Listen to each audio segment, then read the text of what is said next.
All right, everybody, we're here with Ray McCormick, yacht delivery captain. We're going to talk a little bit about one of the prior yacht deliveries Ray's done. Thought that might be an interesting topic for us to dive into. Certainly a topic of interest of mine. So just like to start with a little bit of an introduction. Ray, tell us a little bit about yourself. Well, sure. I'm a lifetime mariner. Basically, I was born in Groton, and my dad was a submariner, and so I applied the waters of Long Island Sound up into Mystic Seaport, Block Island, that area, and then Dad moved to Hawaii, and my brother and I were basically junior members at Kaneohe Yacht Club, and that segued me into college sailing, and then also sailing on the Columbia River. I've done 15 Oregon offshores, 15 Swiftsures. Lots of sailboat deliveries for those race boats up and down the coast. When it was in 2015, I got my license. I started with a 50 ton, moved up to 100 ton fairly quickly, and then now I'm a 200 ton right now, and I've been approved for my 500 ton license, which I'm studying for right now, and looking forward to be applying hopefully for my 1600 in the coming year. So yeah, I've done over 100,000 miles, over 3,600 days on the water. With the Sunseeker, 7 crossings over to Hawaii or Hawaii and back. Lots of trips up into Alaska. I did Panama Canal in 2017, including a trip across the Caribbean. And I've done several deliveries on the Eastern Seaboard. Um, yeah, and that brings me into maybe just a quick discussion about the Baja HaHa incident, right? So, just to preface it, usually my process is when people reach out to me to deliver their boat and they don't have a survey within the last 3 years, I say, okay, well then let's do a sea trial. You fly me in, we do a sea trial, and then if there's any work needs to be done to the boat, then we proceed with getting work done on the boat before the delivery happens. And if you have a survey within the last 3 years, then I usually say, okay, chances are pretty good that we can just go down to the boat and deliver the boat. Now, Sandra Barnes is the one who reached out to me basically. It was in reply to one of her comments on her post that she had lost one of her crew members. And I had it back in my mind that the Baja HaHa folks had said this might be the last Baja HaHa because the Mexican Navy has taken over the I tip heard that. process basically. And they didn't think that there would be another Baja HaHa. They thought there'd be challenges. So in the back of my mind, I was like, oh, I'd love to do the Baja HaHa. Being its last one, I have lots of friends that run it as well that participate in it. And she flew me down, and I quickly realized that the boat was not in as good a shape as what she had portrayed it to be in. I was working around a lot of those issues, including things like getting the engine going, charging, and getting the charging system working. And yeah, I might have pushed a little bit too hard about actually taking off the dock. We took off the dock once and we had voltage issues, had to come back, thought we had resolved those issues, but then they popped up again as we were going into Turtle Bay.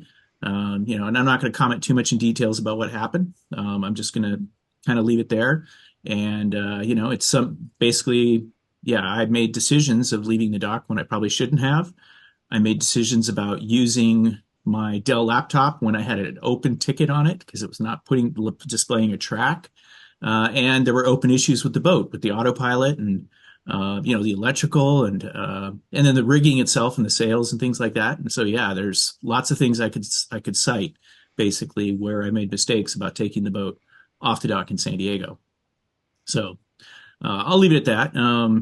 Moving into the next, and by the way, I was not a paid captain on that. I Right. was more of a crew, but when you hold a merchant marine license, you take an oath as being the one who tries to maintain the safety on the vessel of the people and the vessel itself. It's mainly the safety of the people, and you take an oath that yeah. And so when you take that oath, as a merchant marine holder on a boat with 2 fairly inexperienced people, yeah, I basically kind of took over the boat. Yeah. And And just for context, for anyone watching this, I guess that isn't aware of the history. Um, so it's kind of a unfortunate accident that resulted in the loss of the boat on the rocks. But fortunately, no one was injured or or hurt or anything like that. So while there was some property life, and I'm sure it was pretty traumatic at the time, that there wasn't anyone injured or anything like that as part of the incident, right? That is true. Yeah, Yeah. everybody was safe. We got off the boat safely. In fact, the owner and the crew and myself, I think we did the right things when it came to, after striking the rock. We did the best we can. Like I got the anchor down to keep her from drifting out to sea, and then I had tasked the crew with getting the motor on the dinghy. And we were there right next to the boat when it went down, and so everybody was safe. Yeah, Sandra did lose all of her possessions. Everything she had was on the boat pretty much, and I lost quite a bit of stuff too. Yeah, a lot of my tools and things like that I've slowly been replacing. But yeah, it's a very unfortunate incident, and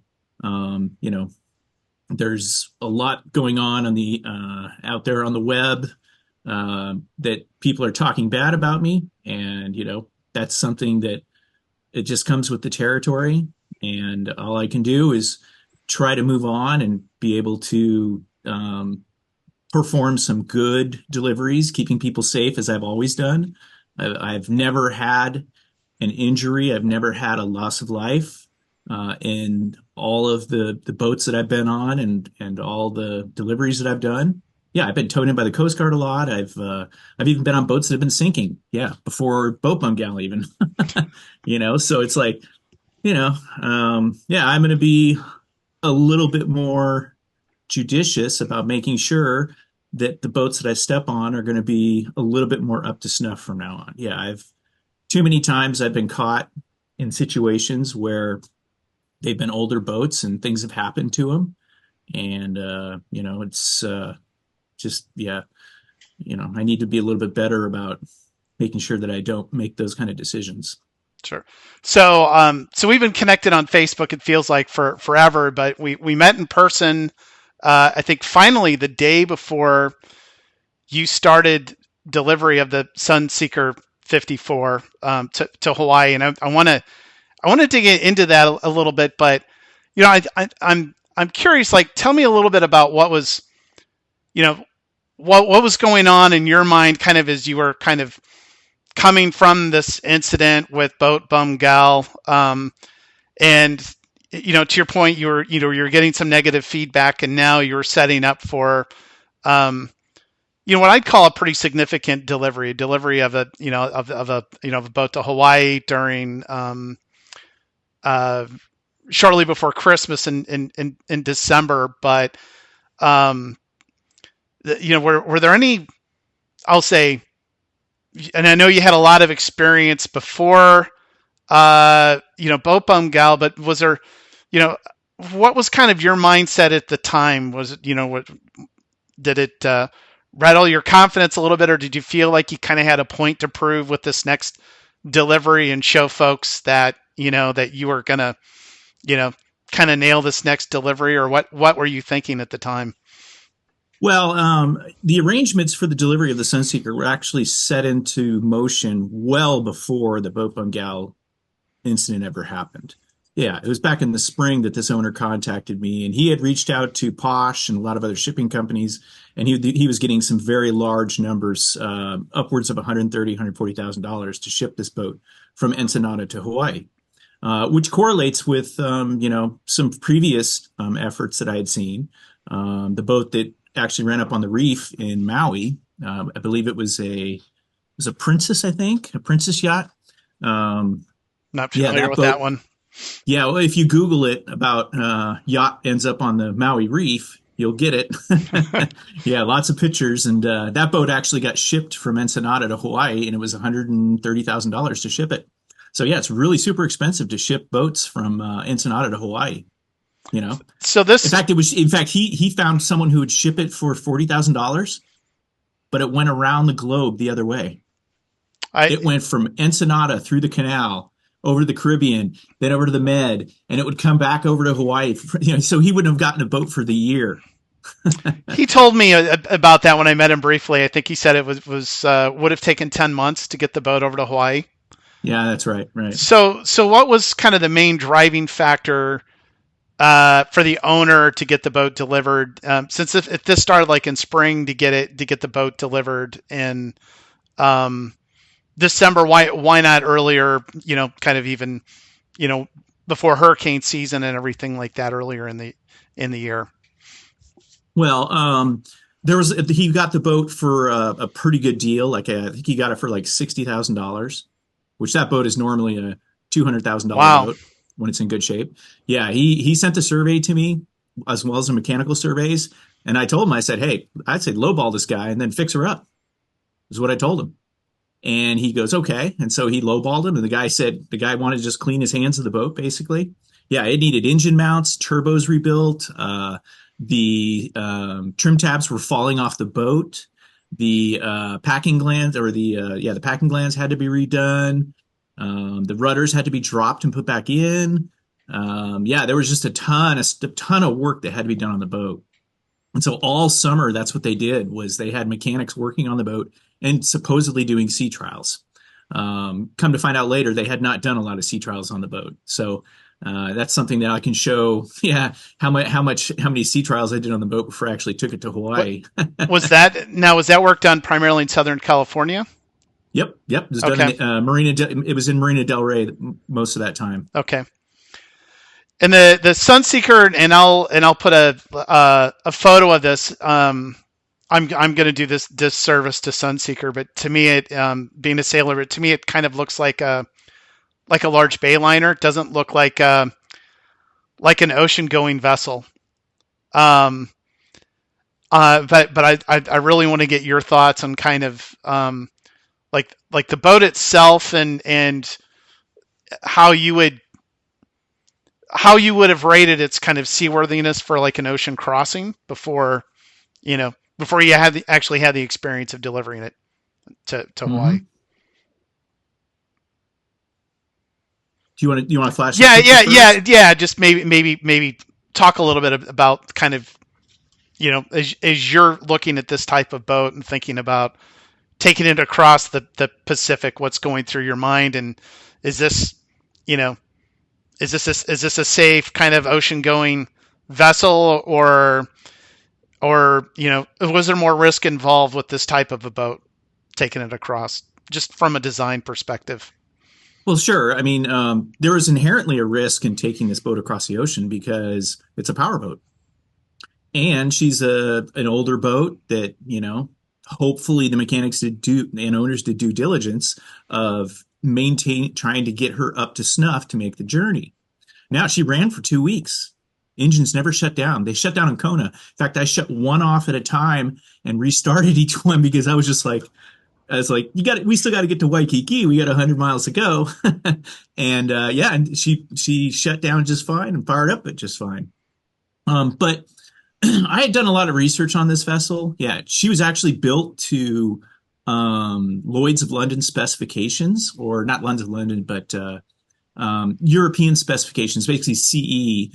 And she was like rated for coastal use up to, I think it was 4 meter waves. There was some language in there about that. Now, when you think about it, right, people have crossed oceans on boats that never really were touted as being boats that you would sail across the ocean. I mean, sailboats in the sailboat arena, we do that all the time. Yeah. People do that all the time, So, right? So when you talk about a boat that wasn't made to cross the ocean, what does that really mean, right? Because this boat was built. I mean, if you had looked in the bilge of that boat, the bilges are about 3.5 feet deep, and it's full of these girders going across the hull. I mean, talk about a boat that is overbuilt. That Sunseeker, and that's one of the reasons why these Sunseekers are highly sought after, by the way, is that they are built like a really, really strong hull. Okay. So obviously there would be challenges about taking a boat like this, like fuel and provisions. And, those were the main things, were fuel, provisions, and water. Okay. And then the concern of, well, you go and you put all these fuel bags on the boat, which one of them went over the dinghy garage, right? If, what happens if something happens to the engines while that bag is still full? so Um, talk a little bit about How much tankage did the boat have, and talk a little bit about how much fuel you brought with you. Um, Sure. Yeah. So basically, she has about a 500-gallon internal fuel tank. It's actually two tanks with a very large crossover, but you can fill one side and it just basically fills both. Um, she had a 500-gallon internal tank, and then we brought three 500-gallon fuel bags, and then seven 55-gallon drums up on deck. So we had a total of about 2,300 gallons. okay, 2,300. And then where did you place the fuel bladders on the boat? How did you like? Where Yeah, was the one weight bladder. distributed, or where did you have them located? Yeah, one bladder was in the. Let me share. Is it okay if I share something real Sure. quick? Oh, you need to enable screen sharing, I think. Um, if you want to send it to me after this, I can post it up. Okay, That okay. might be easier. Yeah. I have an image where I did all the stability calcs with. It kind of shows where the fuel bladders were, but basically, one fuel bladder was in the dinghy garage, which is kind of in the back of the boat where the engine access is.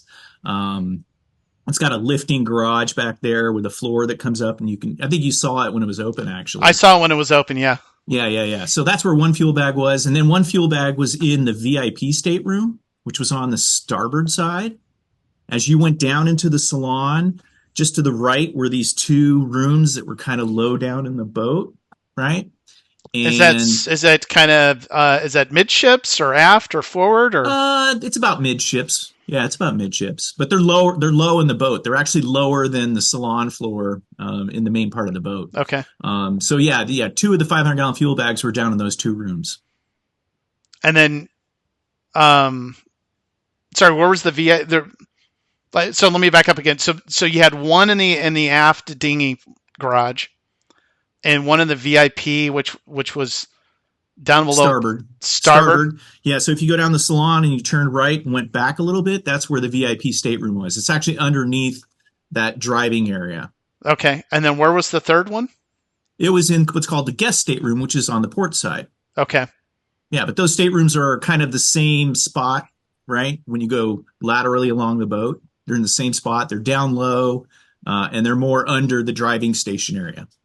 so how did you secure the bladder so that you didn't have movement inside the? I can imagine there aren't like built-in attachment points in a Sunseeker for the corners or tie downs of the bladders, and I'm sure you want to keep them pretty secure as well, so they're not shifting. You're getting abrasion and that kind of thing while underway. Tell Yeah, well, us a that little was a bit how you, major concern, and I brought that up with the owner. I wanted to install pad eyes. I wanted to take the liners out of the two staterooms and then install pad eyes, basically screwed in pad eyes. But he said no. And so I said, okay, well, then all I'm going to do is I'm going to put CDX. We built a CDX base, and then I put 2x12s in the forward part of where the bags were to help like trap them. So when they were full, they were pretty trapped. And that's all I could do for those. The one in the aft, we had already had tie downs because that's where a dinghy goes. did you strap or have tie downs on the structure in the It was impossible staterooms? to Or do. It was impossible to do. Yeah. If I tried to put tie downs, it would just tore the wood up.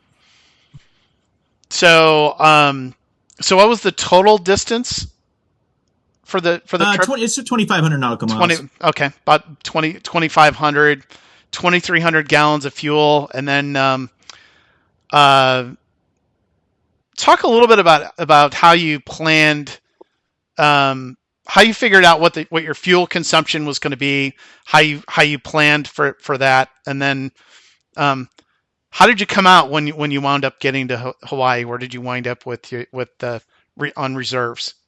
Sure. Well, that's okay. So back in August, I flew down and we did an early morning departure with the boat full, and we steamed the boat from Marina del Rey to Catalina, Avalon, right?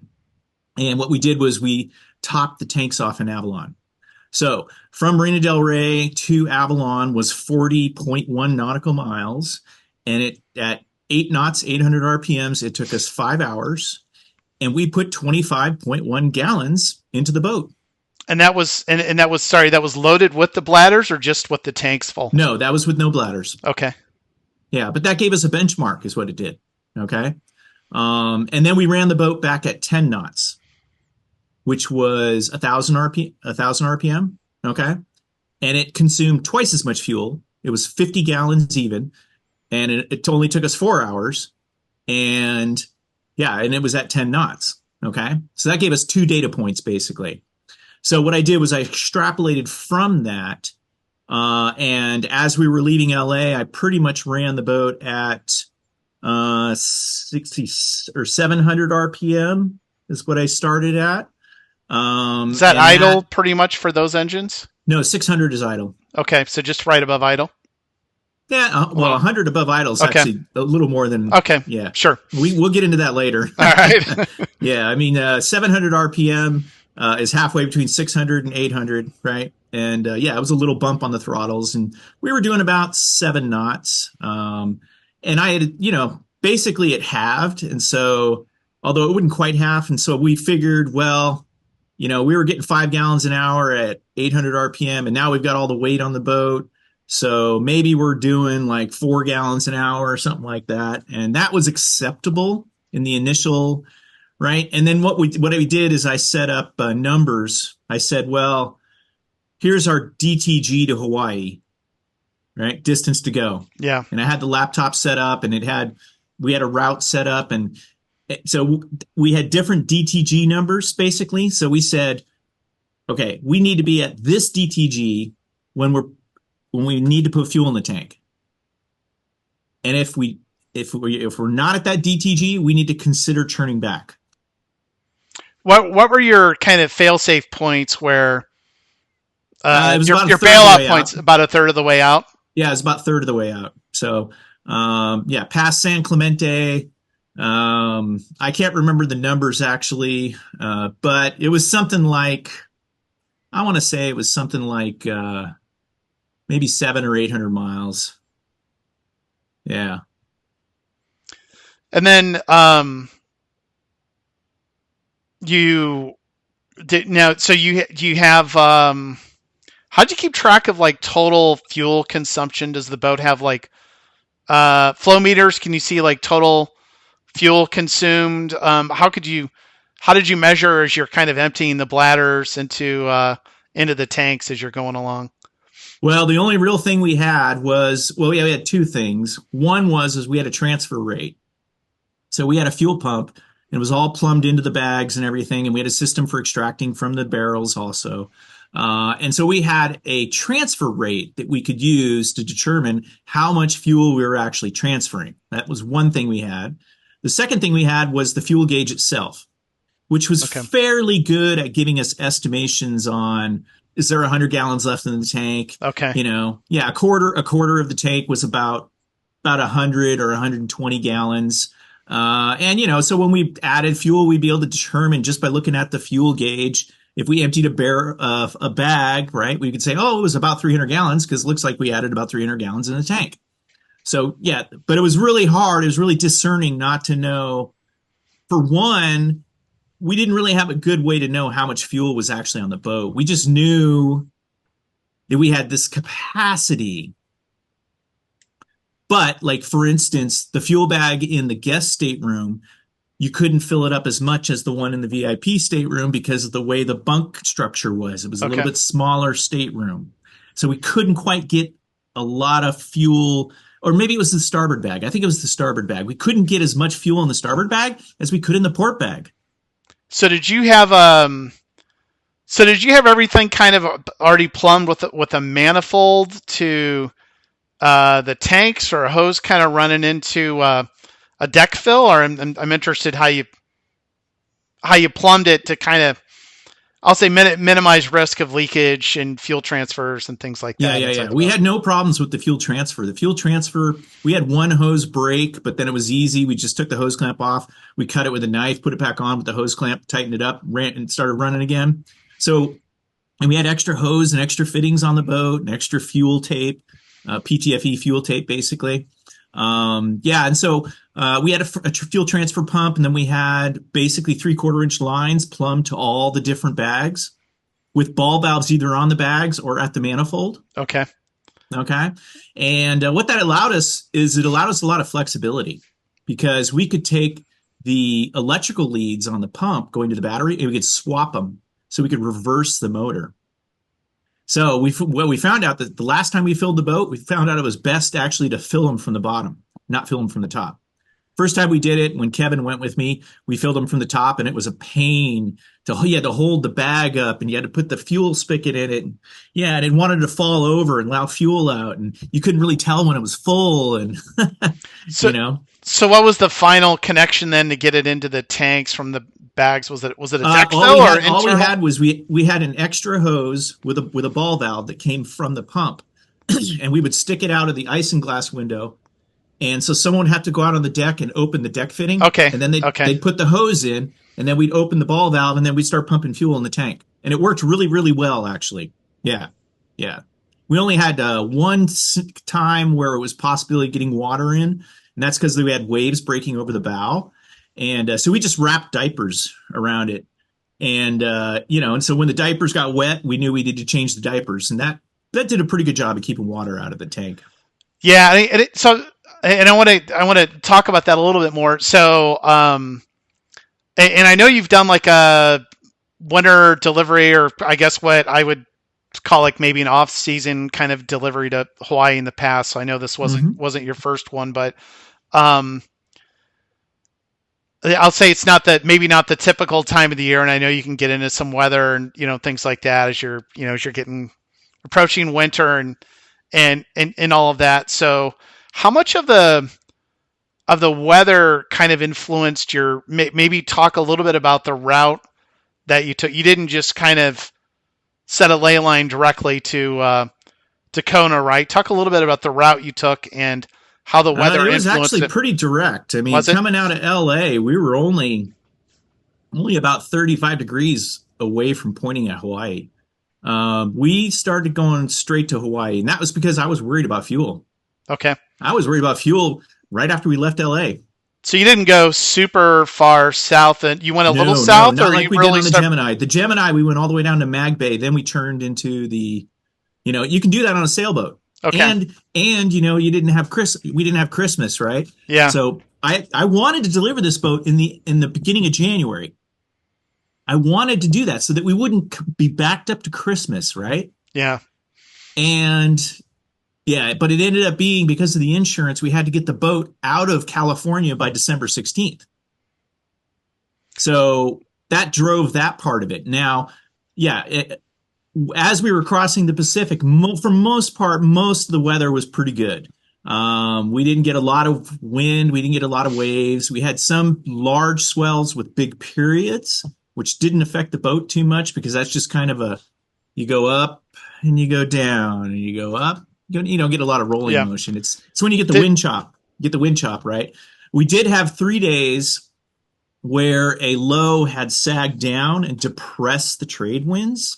And it basically flipped the wind around on us. And so we had headwinds for 3 days. And the water was going all the way over the boat. It was going in everywhere. Yeah, if you look at my track, there's a section that has disappeared, and that's because I had shut my laptop and I put it down in the V berth, which was the driest area of the boat because I had put that preservation tape on the windows and the hatch, and so that was the one place that things were pretty dry. Yeah. But I I was. will say that those 3 days of headwinds might have saved us on the fuel because when we had those headwinds and we were bucking into the seas, I backed the throttles down to 600 to idle. Okay. And I ran the boat at idle because I didn't want to waste the fuel beating the boat into seas. And what was we the were making sea 100 state? miles a day. We were making 100 miles a day for 3 days, and it got us from 1,200 to 900 miles from Hawaii, and we barely consumed any fuel. Okay. And so we had all this. We had the barrels, and we had 2 bags left still to get to Hawaii. So we said, we were pretty much golden for. So the last the last 5 days, I wasn't really worried about the fuel. So what was the sea state like? Just how large were the swells or waves? What kind of winds were you seeing there? Just what I was Uh, looking remotely, and it looked like you had, looked like you had some pretty decent swells and wind there for a few days. well, the first day was super rough because there was a swell coming from the southeast, and then all of a sudden, this low brought a swell in from the north, and they combined with a sea state, also a wind chop. And yeah, I mean, about every third wave was over the bow. Okay, these like five, We, six we meter actually waves, we or actually got we pulled the raft and the EPIRB and we put them next to us up at the steering station. the the the life raft. Yes. Okay, Yeah, and I had him go get the EPIRB because the EPIRB was mounted on the back of the boat, and I was afraid the EPIRB was going to get washed overboard. So I had him go get the EPIRB, and we brought the raft and the EPIRB closer to us in the middle of the boat, basically where people sit when they're on watch. so did you have any control issues? Like, did the autopilot start to get overwhelmed? Did you have to kind of steer No, no, by no, no. hand or anything like that? Or Yeah, everything was operating pretty good at that point. About 3 days out, we had the 48-volt main house bank was dying. Like we could run the generator and we couldn't even keep the voltage up. It was just so depleted, and I couldn't figure out what was going on. My guess was is that a regulator had died. So the engines have 48 or 28 4 volt alternators, right? And they're supposed to charge not only the start batteries but the house bank, okay, which is a 24-volt system. So the sure, boat is a 24-volt boat, right? And what we had was that the house bank was dying, which everything runs off that house bank pretty much. So we started having voltage issues. And so what I ended up doing was I took a patch wire and I ran it from one of the start batteries to the house bank because the start batteries were still getting charged. The house was not, but the two starts were. So I basically jumpered the house bank with the start, and we went all the way to Hawaii like that. okay. Yeah, so that happened just a few days out of Hawaii. That's just one of those things that you can do sea trials all you want, but then you go and you run the boat for 3 days in the ocean, right, day and night, and all of a sudden something fails, right? Yeah. So, you know. so I want to back up a little bit. So you had a rough 3 days or so. You grabbed the bag, the raft, the EPIRB. Um, what did you see as the main risk there? Were you thinking the weather was maybe the waves are maybe going to get worse? Um, No, no, no. I some heightened wasn't. sense of risk there. No, no, no, no, no, no. Okay, so I wasn't concerned. I had him go get the EPIRB and the raft to create a better situation for my two crew, right? So that they think, oh, okay, he's being concerned, and and it creates a little bit of comfort for those crew when they're on watch, right? I mean, you got to remember we're still running 24 hours a day, Sure. right? It was 18 days, 24 hours a day, and only three people on the boat. And I didn't ask what kind of experience did your crew have? They've done Mark crossings Mark before. Miller Mark Miller was my first mate, and he had done his first Hawaii crossing with me last November on the Baltic 38. Okay. Zach was new. Yeah, he was new. He hadn't been on the water that much. And then what kind of crew rotation schedule did you maintain? It's the same one that I always do. So I typically what I do for watch schedule is it's a feedback system during the day, and at night it's a structured system. So I'll start the watch. I'll usually cook dinner, and then I'll stay up till like 10 o'clock at night or 11 o'clock at night. And then the next person has to get up and they do 3 hours. The next person gets up and they do 3 hours. And then I get up and I relieve the person early in the morning because I love to watch the sunrise anyways. And that's typically what we did was we just did that through the night. And then the day is, if you can be up and let people to nap, then So, that's the way the days work. so more or less as needed during the day, and then Yeah. at night 3 hour shifts. Right, right. And the autopilot worked perfectly, which by the way, I repaired that in Marina Del Rey. Yeah. It got burnt up primarily because the electrical 12-volt electrical system was failing basically on the boat, which on this boat the NEMA 2000 network runs on the 12 volt, and I think that the voltage dropped and it basically fried the hydraulic autopilot pump. So I had fixed that earlier, and fortunately, it ran bulletproof all the way across the Pacific. So with the 48 volt, uh, 24. but did it run off the house? Was it a 48 house bank or? No, no, no. The house bank was 24 volts, Okay. and yeah, I mistakenly said 48. I was thinking of another Okay. boat. This boat was a 24 volt native boat, and there was a 12 volt panel that ran just a few things on the boat, like the NEMA 2000, as well as the autopilot control head, the stereo, and the VHF. That was the only things that ran on 12 volt. On the cigarette plugins, right? That we Okay. used to charge a bunch of stuff. Yeah, that was. I guess that was the question. Is you said the house bank started to have issues. I was curious if that was affecting or a risk to the autopilot. It was, yeah. Okay. I think that, like I said, I think that The, you know, that was one of the risks that we were concerned with, was that the 24 volt bank was dropping because it wasn't getting charged, and it was eventually going to affect the autopilot. Yeah, and it could have fried that. It already had done it once where it fried that autopilot pump, and it could have done it again, and that's why it became a real concern to me. And I was using the Iridium Go, messaging with a mechanic and the owner, and they had lots of ideas, and I checked all that stuff, and yeah, there was no way we were going to get charging going on in that engine room. And so by doing the patch cable, right, that addressed it basically. Because the 12 volt, it actually runs off a converter coming off the 24 volt bus. Okay, so Yeah. when the 24 volt goes, the 12 volt goes also. right. So, and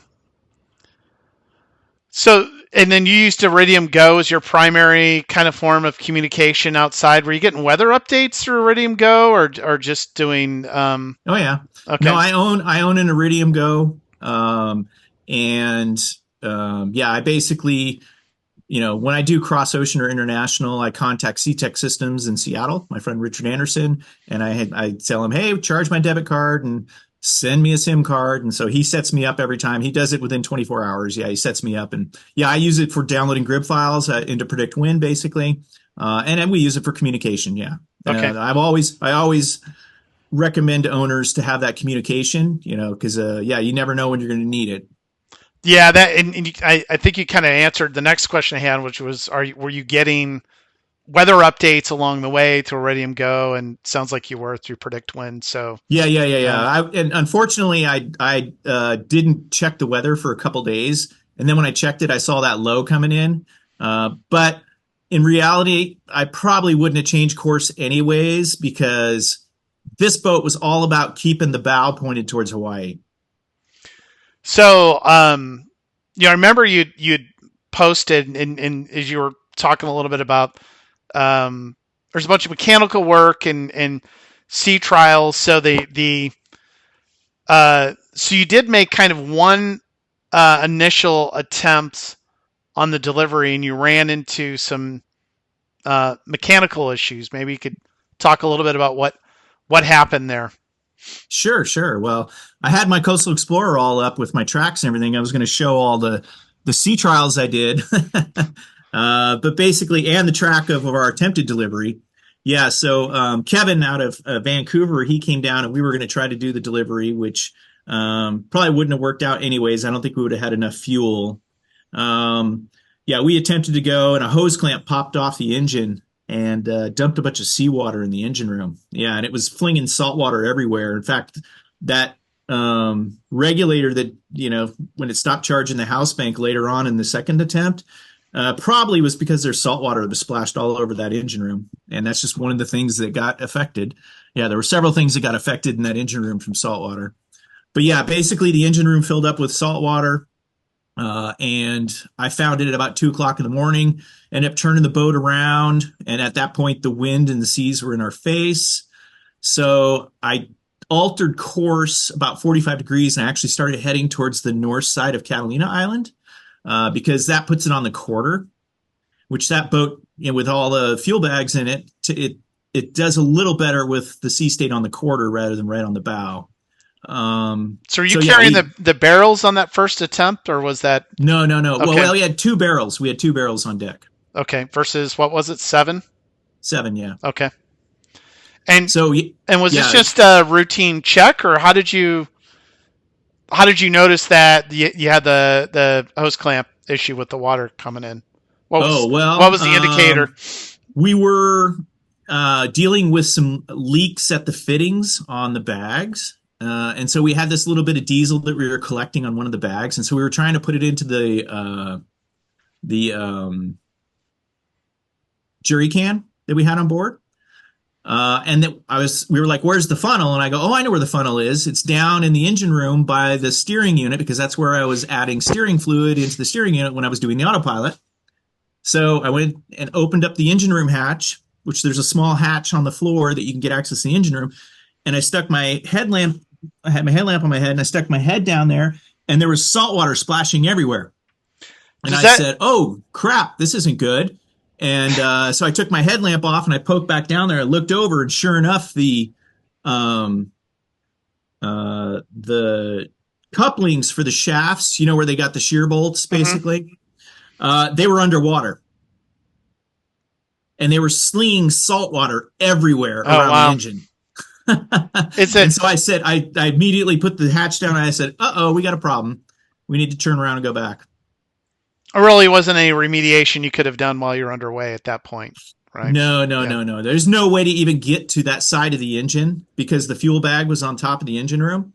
And yeah, when you climb down there, there's all these posts that I'd set up to support the dinghy floor with the weight of the bag. So there's no way to snake your way back there, not with those engines running. So so you couldn't have gotten back there anyways to service receiving it. Okay. That's why when we brought the boat back and I scrubbed the delivery and I said, "Let's reset." And then my wife and I came back down and we pumped the fuel off the boat into a tote so that we could open up the engine room and get all the hose clamps done because the mechanic had not done the hose clamps at some point during the summer when he was supposed to. So we did all the hose clamps basically. Now, so with all the fuel on the boat, how much freeboard or how much lower in the water did the boat sit once you were all fueled up? Not too much. I mean, the back end squatted about an inch down, maybe an inch and a half, but not too bad. And then as far as just like when you're underway, like is there kind of a routine frequency that you're kind of checking engine status and all of that, or is it more of a matter of just kind of watching the gauges? It was just watching gauges and engine alarms. Okay. Yeah, I mean, when we pulled into Kona, we opened up the back and we checked all the fluids, and sure enough, the port engine was down 2.5 gallons. So, and that was because once we got to Waikiki, we had a mechanic come down while I was still there, and we found that all the turbos were still leaking, the seals and stuff. And so, yeah, this is something the owner's having to deal with what's and so down 2.5 gallons, like what's the oil, like that's 2.5 times what I'm putting into my sailboat. How much oil is it? I don't know for sure, but I think each of those engines is like, I want to say 15 gallons or 13 gallons. So, when you say 2.5 gallons, it's not like the engines were dry. Right. But if that's still quite a bit of oil to lose out of an engine, particularly when they were just fine when we left, 2 weeks before. But sure enough, yeah, there were things that the engine was doing, like the valve covers were leaking. And that's because they had replaced some crush washers and that wasn't the right thing to do. I mean, and then turbos were just rebuilt and put on, but yeah, the turbos were leaking oil. So. And then, so you probably didn't have a planned oil change, because I was going to ask you, like, did you have to plan a planned oil change based on the hours that was going to take the motocross, or how did you? Yeah, we just went ahead and there was not really a good opportunity to do an oil change. To do that, we would have to shut one of the motors down. And the problem with that is you got to let it cool off before you get to it, okay, to do the actual oil change. Well, you don't want to stop the boat out in the ocean because she'll go beam to seas, okay, which would be messy and yeah, create other And problems, there's okay. some kind of a drive cooling issue or something like that where you don't want to That is operate correct. under one Those just one engine. transmissions, those transmissions are cooled by the engine coolant route. Yeah. So the mechanics told us don't leave one engine shut down for very too long while steaming because it'll continue to turn the shaft and it'll burn up the transmission. So we made the decision before we left that we would not change the oils and that the owner would do it when we get to Hawaii. Okay. Yeah. And we'd put about 290 hours on it. And it's supposed to be changed at like 200 to 250. You Okay. know, the biggest risk there is the turbos. If the turbos get dirty oil, it can ruin them. But all four turbos were just rebuilt. So, and the owner said that the mechanic checked them out and they're good. They're just leaking oil. So, So what about the like running at low RPMs on the engine? Was there any concern with running at lower RPMs for kind of an extended amount of time? I know a lot of manufacturers like you know we'll no, the mechanics that we talked to about Mons diesels says that those engines operate just fine at low RPMs. Yeah, every now and then you do want to ramp them up, and right, and so that's one of the things the owner needs to do. I told him, I said, I gave every delivery customer a punch list basically. After the delivery's done, I tell them like what modifications we made on the boat, and here's what you think you should do, and that kind of stuff. And one of the things on that list was take the boat out on a nice calm day and ramp her up to yeah. 2,300 RPM for about an hour. So a really important question I didn't want to miss. Tell us a little bit about the fishing. What Ah, well, I mean, I had the hand lines out all the way across, um, but we didn't catch fish until 4 days out of Kona. So in 4 days, we caught 17 mahi mahi, one bluefin, but I threw him back. He was too small. And yeah, and we were just using skirts with sparkles on them. all caught on hand lines? Oh yeah, all caught on hand lines. Yeah. And the So I brought freezers home. were working well enough to keep them Well, I cold? mean, Or we didn't have a lot of freezer or fridge space on the boat, so we just put them in Ziploc bags and just tried to keep them as cool as possible. Is what we did. Um, yeah, and then I basically froze them while I was in Hawaii, and then flew home with them, and then I thawed them out, and then separated them while they were still frozen, basically, and then got them into vacuum bags. So they seem to be okay. I cooked up one of them just recently while my daughter was home, and yeah, it was pretty good. so the final destination was Honolulu, and you decided to stop. I was actually thinking you were going to stop in Hilo, maybe along the way if you wound up stopping before Honolulu, but you wound up going to Kona. So tell us a little bit about what kind of factored into that Well, decision. yeah, I mean, we were right up against Christmas. I mean, we arrived in Kona on the 23rd, and I knew I wasn't going to get home for Christmas, which wasn't a big deal because my wife had COVID, and I didn't need to be home. But my first mate, Mark Miller, wanted to be home for Christmas, and we needed fuel. Yeah. So But Hilo wasn't an option, or I'm just curious the choice between. I know Hilo doesn't have a ton of it's boating hard to get infrastructure fuel in there. Hilo. It's Okay, hard to get fuel in Hilo. Yeah, if you do get fuel in Hilo, it's a fuel truck, and yeah, it's difficult to get fuel in Hilo. Not only that, he flew out of the Kona airport.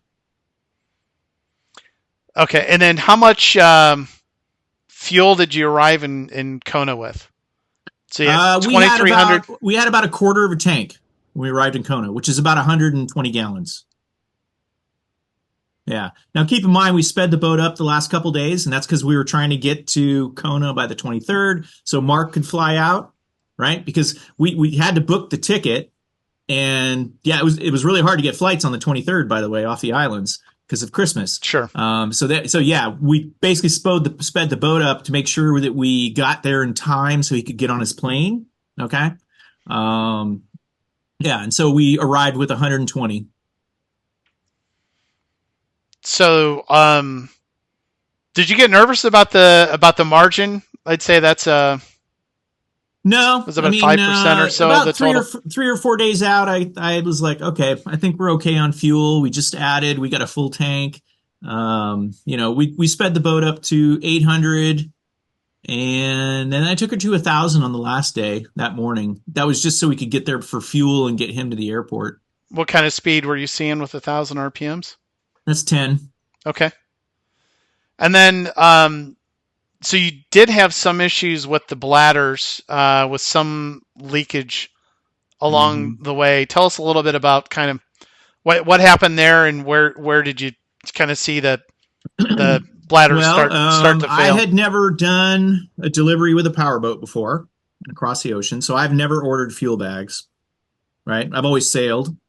I'm a sailor. Um, so we went with fuel bags on Amazon Prime. They weren't the most expensive bags. They were touted as good fuel bags, but they had these glued seams on the corners.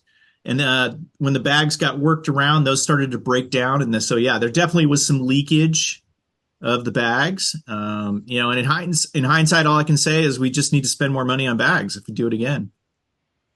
To mostly quarter seams, how much diesel do you think you lost with the um, leakage I from the don't know, bladders? maybe 100 gallons out of the 2,300. And were there any issues like in the cabin or anything like that, or was it were they all the bags, or was it primarily the one in the No, all fuel lock? three, all three were leaking. In fact, the owner called me and he said they found, I think they found 6 gallons of diesel on the starboard and about 8 on the other side.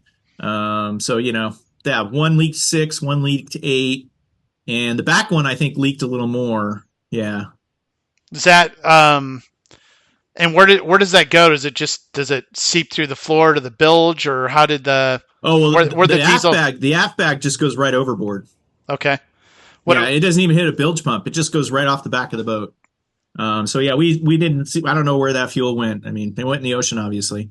Yeah, the other two, they ended up in pockets basically underneath. Yeah, and it ended up staining some of the vinyl around the thing, and so it cleaned up okay, I guess. There's a little discoloration on some of the vinyl is it? because of the fuel Is bags. the flooring vinyl, or is it like No, carpet no, or no. something? There's like it's on the sides. There's these vinyl on the sides in those staterooms, and that got discolored by the leaking diesel. Okay.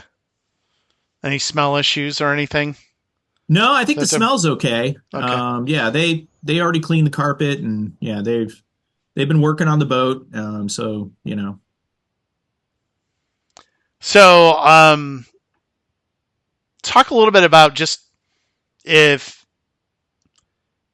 if someone came to you today with the exact same boat and said, "Hey, I'd like you to take this, do this delivery to Hawaii before the end of February," how would you, based on your experience, when you got the boat successfully across, based on your experience, would you do the same delivery again, or what would you do differently if you did the delivery I would again? think twice about it for sure. I definitely would say we need to spend a lot of money on fuel bags. They need to be like those bags that you see on the back of the flatbed trucks going down the freeway. It needs to be those type of bags, which are really expensive. Yeah, I mean on the order of $1,000 each, probably.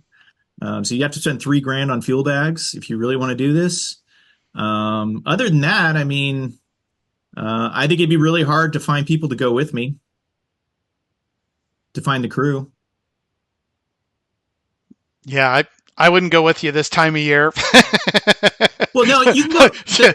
No, no, no. Yeah. What you have to understand, Mark, is that the trip from the West Coast to Hawaii can be done any time of the year because of the trade winds. You just the question of how far you go south. Yeah. It could be done any time. It's the trip back from Hawaii that you can only do when the Pacific High is set up. Okay? So the trades. They blow year round, right around the equator. So, if you can get in the trades, it's not that bad of a run to Hawaii. That low that came down was, yeah, I mean, I should have seen it, but I don't think I would have done anything differently because, like I said, I wanted to keep the boat pointed at Hawaii. I would think twice about doing a boat like that again. Not say that I wouldn't do it. Yeah, I mean, I quoted it as a $28,000 delivery and it ended up being about 38,000, right? Yeah, because of all the work I did there in Marina del Rey and, taking the boat to Ensenada and back. And yeah, I mean, How long? And what was the elapsed calendar time from the time this project kind of started until the final delivery? well, I have a sea time form that's signed that has, let's see, we had 60 days. So I was on the boat for 60 days total. Yeah. So my sea time form says like 90 days on it, I think. Yeah. Because I got, if you get over 12 hours, right, you can do day and a half on a sea time form. But yeah, I mean, I spent uh, multiple weeks on the boat before we ever did the delivery. Yeah. I spent a lot of time on that boat. So I think I've hit most of the questions that I wanted to ask you. Anything else you want to add? Like I know as you were doing this, I know folks were kind of intently watching to see how this delivery was going to go, and I'm happy that you successfully got it crossed. Sounds like the owner's happy.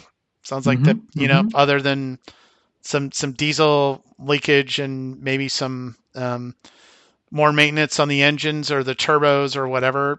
Didn't sound Yeah. like you I mean, had. for the most part, the boat showed up pretty unscathed. Yeah. I mean, there's not too much else I can say. I mean, it was good to be able to get a successful delivery under my belt after what happened with the Baja HaHa. That's one thing for sure.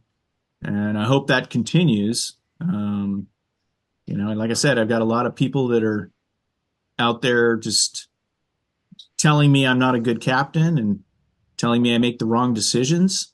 And yeah, it is true that I've made some bad decisions. There's no doubt about it. We all make bad decisions, and hopefully we learn from them. So what's next for you? Sounds like you're still pressing on with your, what is it, your 1600?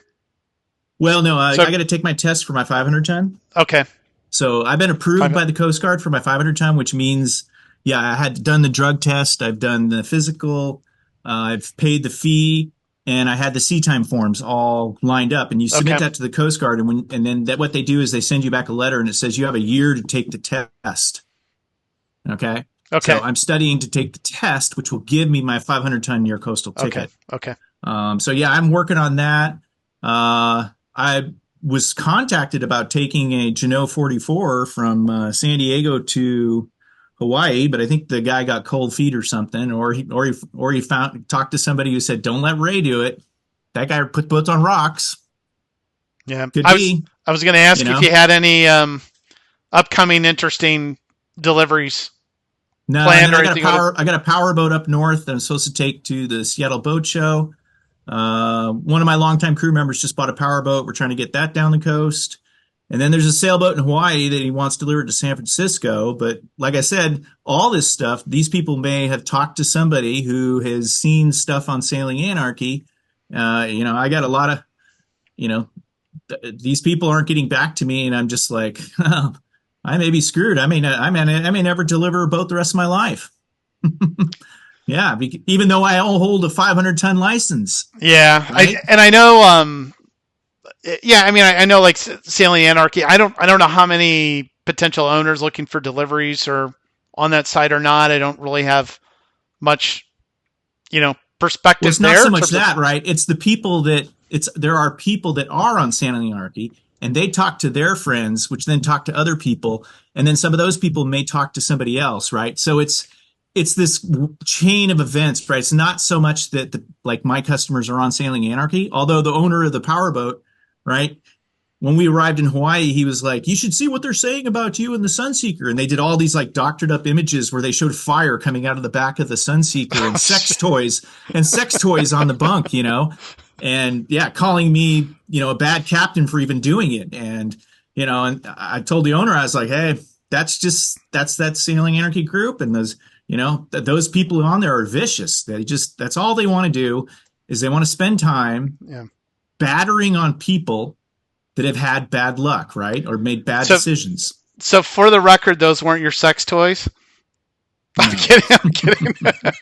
um, so one thing I would share with you was shortly after you started, I went to Catalina. I was in Cat Harbor. I just have the VHF on, and um, I heard the Coast Guard calling out for Leilani.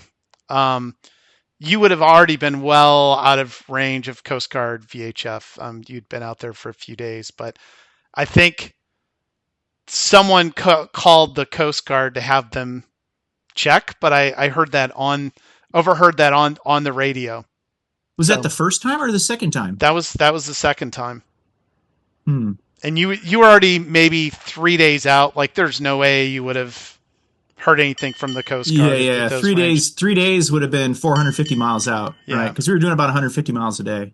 yeah. So I think someone had called. I just thought it was kind of interesting. But when I first heard that, I thought, wow, there's no way they're going to hear that unless they ran into trouble. I No, texted no, yeah. and I texted the owner. He texted me back and he's like, yeah, I just talked to Ray. Everything's good. They're making Yeah, way, yeah, you yeah. know. I Yeah, talked yeah, to the owner every day on the Iridium Go. I gave him yeah, updates every day, and he really appreciated it because he was sitting on the edge of his bed the whole way across, and so yeah, I kept him up to speed every day using the Iridium Go, and that was good. Yeah, I think he really appreciated that.